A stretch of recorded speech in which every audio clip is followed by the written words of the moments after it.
The year was 2026. Advances in biotechnology were helping people improve their physical and mental abilities to an amazing degree. Provided, of course, they had enough money. A new breed of people was emerging, half human, half machine. And in Detroit, at least, not everyone was happy to see it. I'd just landed a job as head of security at Sarif Industries, a cutting-edge biotech firm. David Sarif himself handpicked me for the job, said he needed me to keep his people safe. My ex, Megan Reed, was one of them. Brilliant neuroscientist, Megan had found a way to make augmentation safe and affordable for everyone. All she had to do was present her research to Congress. But the night before her big meeting, my security measures failed. A team of Black Op mercenaries stormed into Sarif headquarters, massacring everyone in sight. 3 of the mercs were heavily augmented walking tanks. Their mission? Take out Megan and her team.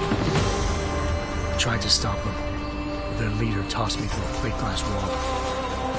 Last thing I heard as his bullets slammed into my brain was Megan's dying scream. I should have died with her. Only I didn't. High-end military-grade enhancements saved my life. The best augmentation Sarif's money could buy. It took me half a year to get a feel for her. Should have taken longer. But 6 months into my recovery, Sarif Industries was attacked again. This time, by a radical group of pro-human purists.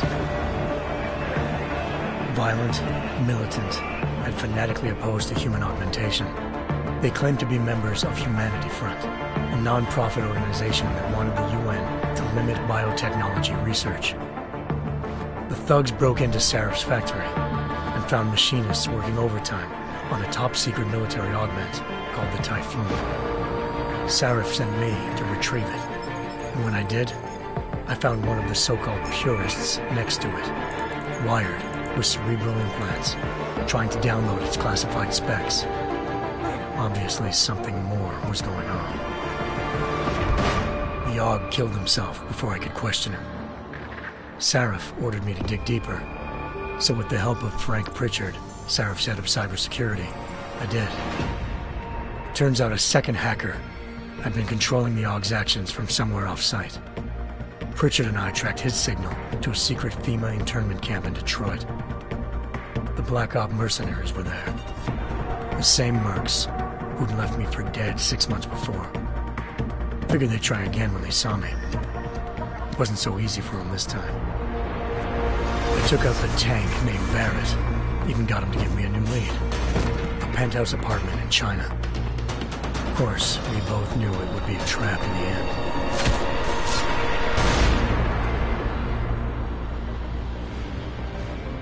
Hengsha Island, China. Home to a city so crowded, they had to build a second city on top of it. Trying to find clues in Hengsha wouldn't be easy. Lucky for me, I wasn't alone.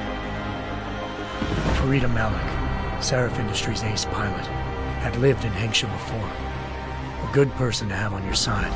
She knew enough about the place to get me around. Malik dropped me in the lower city, close to the penthouse Barrett had told me about.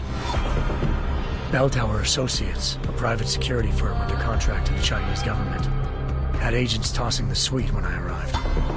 Just not for the reason I'd been expecting. Turns out the man who lived there was a criminal hacker named Van Bruggen. The same hacker who'd been remotely controlling the AUG in Sarif's factory. Van Bruggen's panicked decision to force the man to commit suicide had been a mistake. Now his mercenary partners were gunning for him, and I needed to find him before they did. Locating Van Bruggen meant playing nice with the Triads, Hengsha's organized crime lords. They had the hacker holed up inside a low-rent capsule hotel. By the time I found him, Van Bruggen had no qualms giving up the woman who hired him. Zhao Yunru, president of the Taiyang Medical Corporation.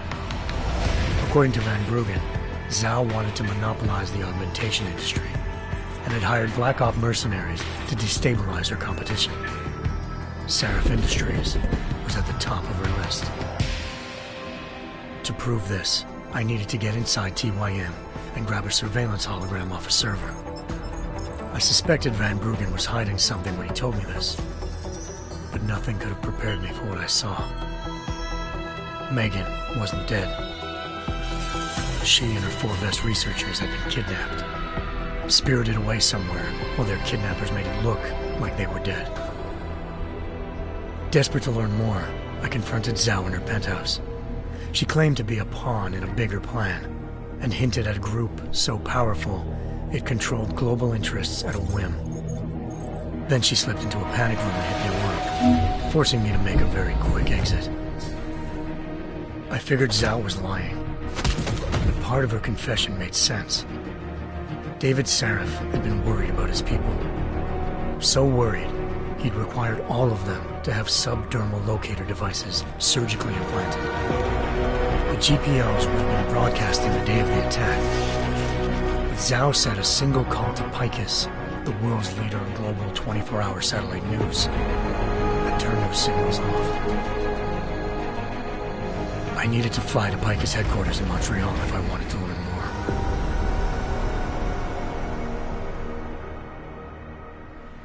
Eliza Cassan, Picus Communications' First Lady of News. Malik thought I was reaching when I told her Eliza was involved in this. The world's most famous news anchor, working with a mercenary hit squad. But when I confronted Cassan in her office, she freely admitted to jamming Detroit's satellites the night Megan's team had been taken. Said she's just been following her commands. I suspected she wanted to say more. But Black Op mercenaries showed up looking to shut us both down. And just like that, the Eliza I'd been talking to disappeared. The Mercs were led by an augmented killer I'd crossed paths with twice before, Fedorova, a woman who'd made silence her best friend.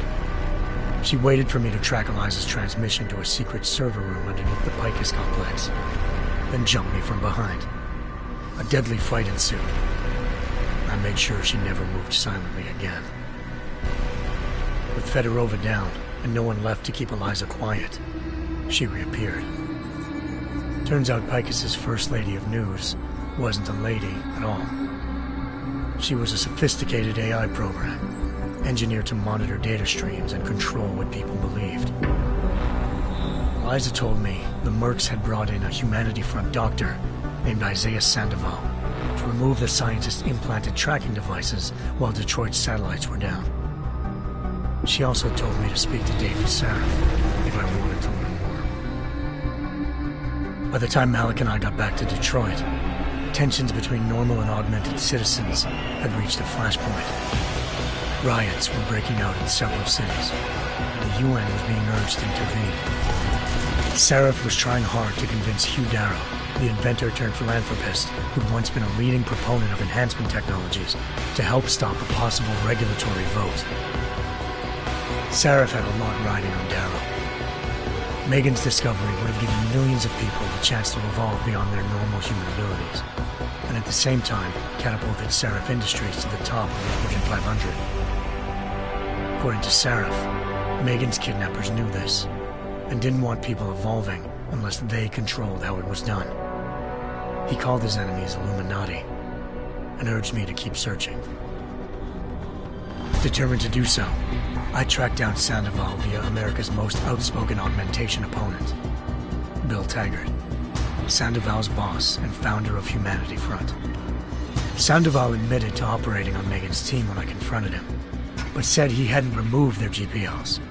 He'd merely switched them to a different frequency. Pritchard was able to trace one of the signals to China. Malik and I immediately took off in pursuit. Unfortunately, the Illuminati were one step ahead.